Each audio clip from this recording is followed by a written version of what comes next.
Olá, aluno, seja bem-vindo. Meu nome é Rodrigo, professor de Geografia, e te convido para a gente hoje trabalhar mais uma semana de conhecimento, né? Trazer aí mais algumas informações sobre os seus estudos, que aí dando continuidade aí ao PET 2, tá? Então hoje eu vou trazer aí mais uma temática para a nossa semana. Nós vamos falar sobre desertificação no Brasil, tá? Então a gente sai um pouco dessa questão da produção e do consumo. Agora nós vamos passar para os ambientes naturais. O que significa desertificação no Brasil, né? Consequentemente, você deve ter ouvido falar de deserto, né? Ou seja, um tipo de domínio que a gente tem aí em algumas regiões do mundo, né? Mas e desertificação? Será a mesma coisa? Então, o que nós vamos trabalhar na aula? Identificar as causas da desertificação no território brasileiro e quais medidas podem ser tomadas para evitá-la. E localizar e descrever as áreas brasileiras que já sentem os efeitos da desertificação. Por isso que eu já coloco aí a primeira pergunta para a gente desenvolver ao longo da nossa aula. Deserto e desertificação é a mesma coisa? Então, quando eu falo de desertificação, eu estou falando que é a mesma coisa que eu estou falando de deserto. Então, quando você fala do deserto do Saara, eu estou falando da mesma coisa da desertificação aqui no Brasil. E é aí que nós vamos tentar responder. Quando eu falo de deserto ou clima desértico, né, ou seja, é um clima bastante hostil para o surgimento e manutenção de seres vivos, pois, além da baixíssima umidade do ar, a amplitude térmica também é extrema. Ou seja, quando eu falo, por exemplo, pego o exemplo do deserto do Saara, né, ou seja, quando fala de hostil, um ambiente hostil, é um ambiente com dificuldade para ter uma manutenção de uma vida, justamente por questão do extremo calor. Então, você vai ter temperaturas aí que podem chegar a 50 graus Celsius, né? Durante o dia, 55, 60, isso vai depender da época do ano. Ou seja, um clima com baixa umidade, ou seja, ficam anos aí sem chuva, sem pluviosidade. Então, isso é uma coisa que fica difícil para você manter a vida nessa região, tá? Então, por isso, quando eu falo aí da amplitude térmica também extrema, por quê? No deserto do Saara, você pode chegar a temperaturas a 50 graus Celsius durante o dia e 0 à noite, ou seja, tem uma diferença aí de amplitude, diferença de temperatura muito grande ao longo do dia, tá? Por isso que a gente fala que, né, que a amplitude térmica ela é extrema, ou seja, ela vai de um ponto ao outro. Então, por isso que é uma dificuldade de ter vida, né, nessa região. Isso quer dizer que a manutenção dela, né, vai depender do tipo de vida animal e vegetal que vai se adaptar a essas diferenças drásticas de amplitude térmica ao longo do dia. Eu tenho deserto quente, também como eu tenho deserto frio. Quando eu falo de deserto frio, eu estou falando, por exemplo, da Antártida, por exemplo. É um deserto frio, também com essas questões hostil, de dificuldade de vida nessa região, né? A nós, principalmente a humana, para você aí povoar uma região dessa, justamente por essas extremidades de temperatura. Aí você já vai ter temperaturas abaixo de 0, né? Temperaturas extremamente frias para a região. Então, por isso que a gente coloca aí como deserto frio também podemos destacar. Então, isso é deserto, clima desértico. Quando eu falo de desertificação, tá? Aí quando eu pego a palavra, sai da palavra, né, o conceito de deserto e vou para desertificação, o que é isso? É o processo de transformação e empobrecimento dos solos, fazendo com que eles ficam semelhantes ou iguais ao ambiente de deserto. Esse processo é resultado da ação humana sobre a natureza. Então, quando a gente pega regiões aqui no Brasil, principalmente a região aqui do Nordeste brasileiro, né? A gente pega uma região, como eu falei, sobre a região de clima, essas diferenças climáticas já, né? Você já tem um prévio conhecimento sobre isso. Ou seja, você tem ali uma região já quente, bastante quente, uma região extremamente com baixa pluviosidade, ou seja, temperaturas elevadas, poucas chuvas ao longo do ano. Então, isso, com a ação humana, isso tende a tender a isso ficar pior do que a situação atual. Então, quando você fala aí desse processo de desertificação, um exemplo que nós temos é o Nordeste brasileiro. Justamente porque você já tem um solo já castigado pela questão da temperatura, né? Uma vegetação já adaptada a esse tipo de clima da região, e aí a ação humana que prejudica cada vez mais empobrece esse solo, né? Ou seja, o manuseio, né, a forma de plantar, a forma de utilizar o solo, sem os seus devidos cuidados, isso vai empobrecer e vai resultar no processo maior de desertificação, ok? Aqui, ó, como eu coloquei no mapa, é importante destacar, por isso que é importante sempre na geografia ter-se um mapa em mente, justamente para vocês entenderem a localização quando eu falo, né, de desertificação no Brasil, o destaque para o Nordeste, porque justamente ali já é uma região com baixa umidade e com um clima mais quente. Com essa ação humana sem qualquer controle, isso resulta cada vez mais no processo de desertificação. Aqui, ó, você tem aqui nesse mapa aqui da região, aqui que eu dei o destaque aqui no Brasil, são as áreas aí que você tem o processo de desertificação cada vez mais acentuado. Então, você tem do muito grave às áreas de atenção especial. Então, você tem algumas localidades aqui no Ceará, no Rio Grande do Norte, em Pernambuco, que aí já é uma questão mais grave, já está mais avançado o processo de desertificação. Porém, reparem aqui no mapa que são áreas moderadas e de atenção também é importante, porque é uma forma de prevenir que esse processo se espalhe cada vez mais. Quando a gente fala assim de áreas de atenção especial, ou seja, esses estudos precisam ser mais detalhados, ser trabalhados, justamente para evitar que esse processo se espalhe cada vez mais. E isso, economicamente, para a região é muito prejudicial, né, para a população local, principalmente, né? Ou seja, ela sofrer esse processo ou seja, vai enfraquecer ali a região economicamente, automaticamente uma parte dessa população vai ser prejudicada por isso, porque não vai ter o solo suficiente ali para poder manejar, plantar e ao mesmo tempo até alimentar, tá? Então aqui, nessa região você tem um destaque aí do Nordeste, como eu falei bem aí, tá? E outro também que nós vamos falar mais para frente, nessa região sul aqui do Brasil, tá? Essa região mais extrema ao sul aqui do Brasil também, precisamos aqui, né, dar o destaque aqui, tá? Quando a gente vai falar da região sul do Brasil aqui, tá? Esse pequeno região extremo sul aqui também, nós vamos falar mais para frente. O que seria essa região? O que está acontecendo aí nessa região ali do Rio Grande do Sul, tá? Dando continuidade, né? Vamos lá para arenização no Rio Grande do Sul. Ou seja, quando eu estava falando de desertificação, o destaque é para a região nordeste do Brasil. Quando eu falo de arenização, é um destaque para o Rio Grande do Sul. Então, quando a gente fala de desertificação e arenização, você pode pensar assim, mas as duas coisas são a mesma coisa? Não. O processo de arenização é uma coisa, o processo de desertificação é outra. Mas o que eles têm em comum? A ação humana de forma predatória, sem controle, tá? Desmatamento, né, o empobrecimento do solo, eles têm em comum isso, a ação humana. Mas quando eu falo de processo de arenização é uma coisa e de desertificação é outra. Então são coisas diferentes, mas em comum o fator ação humana, tá?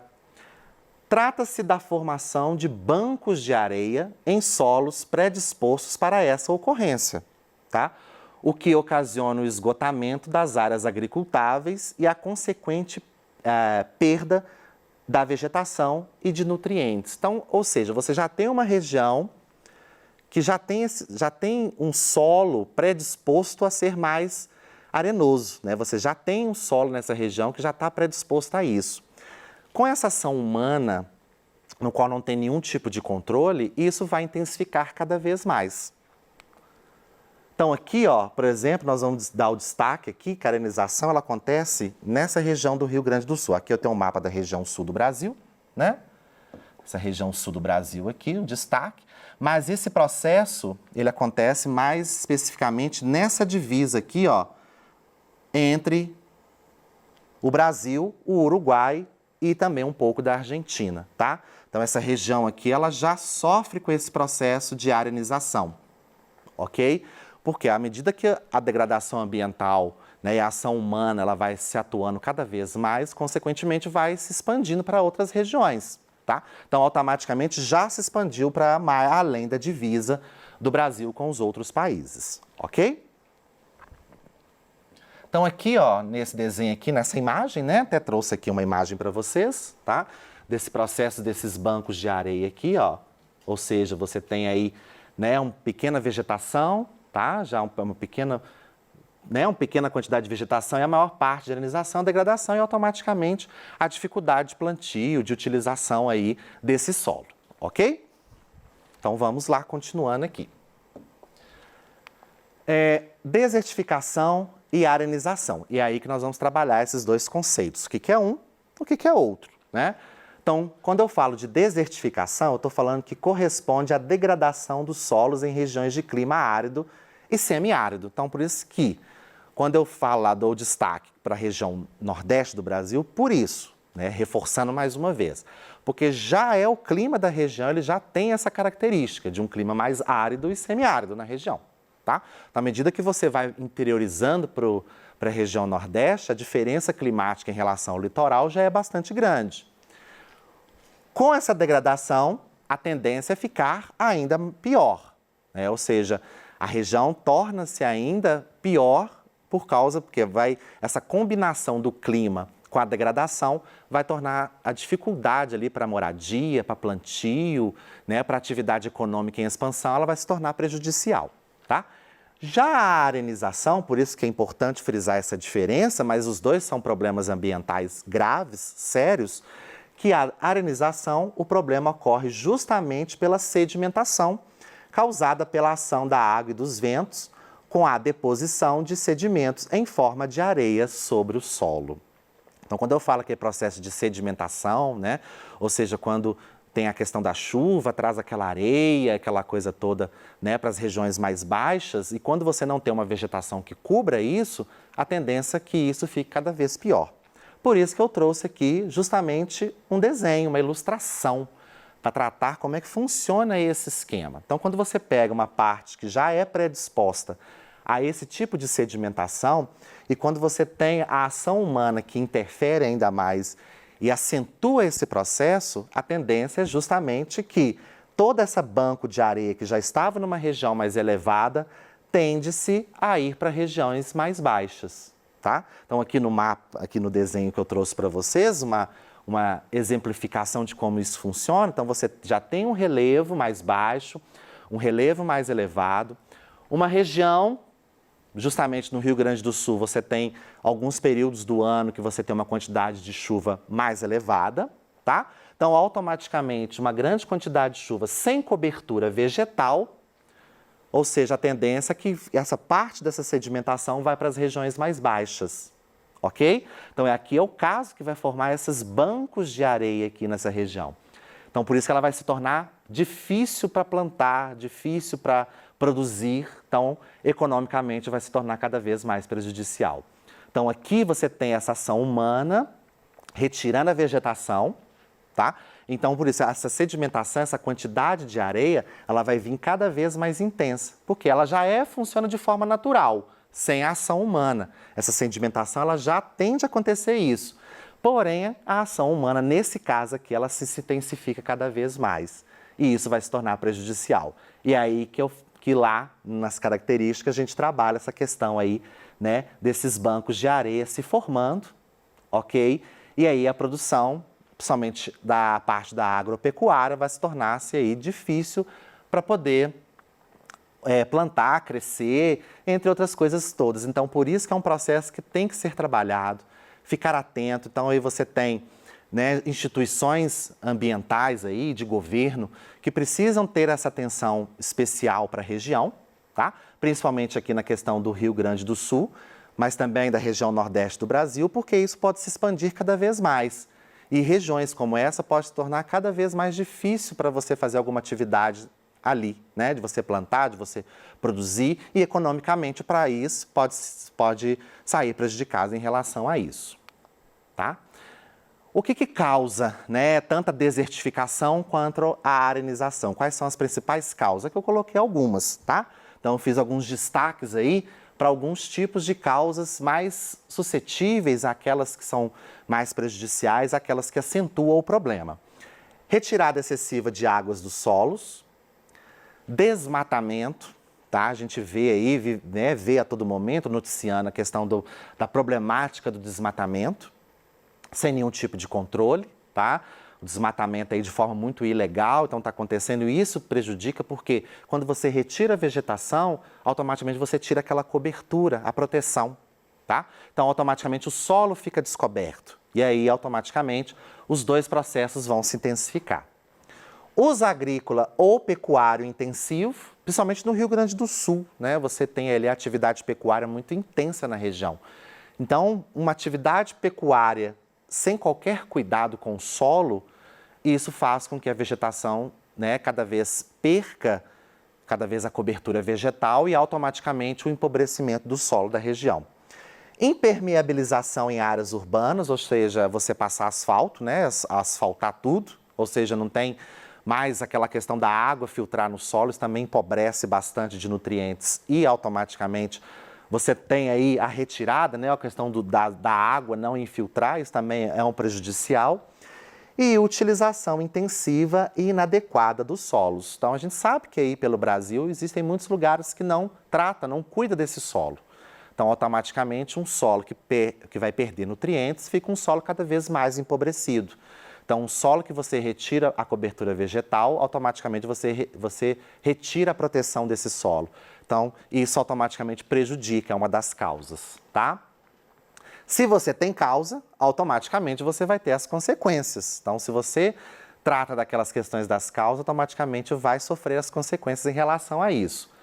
Perda de áreas agrícolas, ou seja, solos pobres, a tendência de produção agrícola cai, então você vai ter aí um prejudicial. Problemas sociais e ambientais, a gente também pega a questão da sociedade, quando você pega um solo que não produz, automaticamente essa produção cai, não vai ter como produzir, a sociedade ela vai perder com isso também. Então não é impacto apenas só para o meio ambiente, mas para a sociedade como um todo. Redução da biodiversidade, então muitas espécies tendem até a desaparecer ou migrarem para outras regiões, tá? Isso também é uma coisa muito séria, muito grave. Está acontecendo aí, não só na questão do Brasil, mas no mundo como um todo, tá?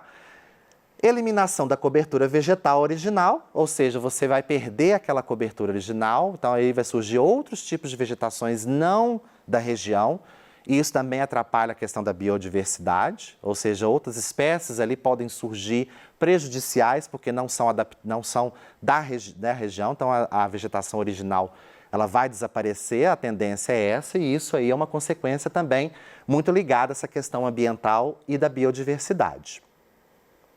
Diminuição quantitativa e qualitativa dos recursos hídricos, a gente pega aí o região Nordeste, principalmente, você tem os rios aí, que muitos deles já desapareceram por conta disso, claro, você tem a tendência já natural em relação ao clima, e aí vem a ação humana que intensifica, muitos desses rios já desapareceram, tá? E prejuízos da diminuição da produção de alimentos, ok?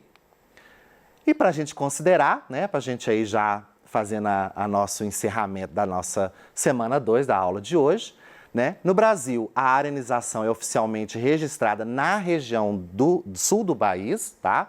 Ao passo que a desertificação ocorre em maior grau na região Nordeste, que apresenta um clima mais seco em boa parte da sua área. Então, igual novamente só frisando aqui, então você tem a arenização se destaca pela região sul e, né, especificamente no Rio Grande do Sul, e a desertificação na região Nordeste.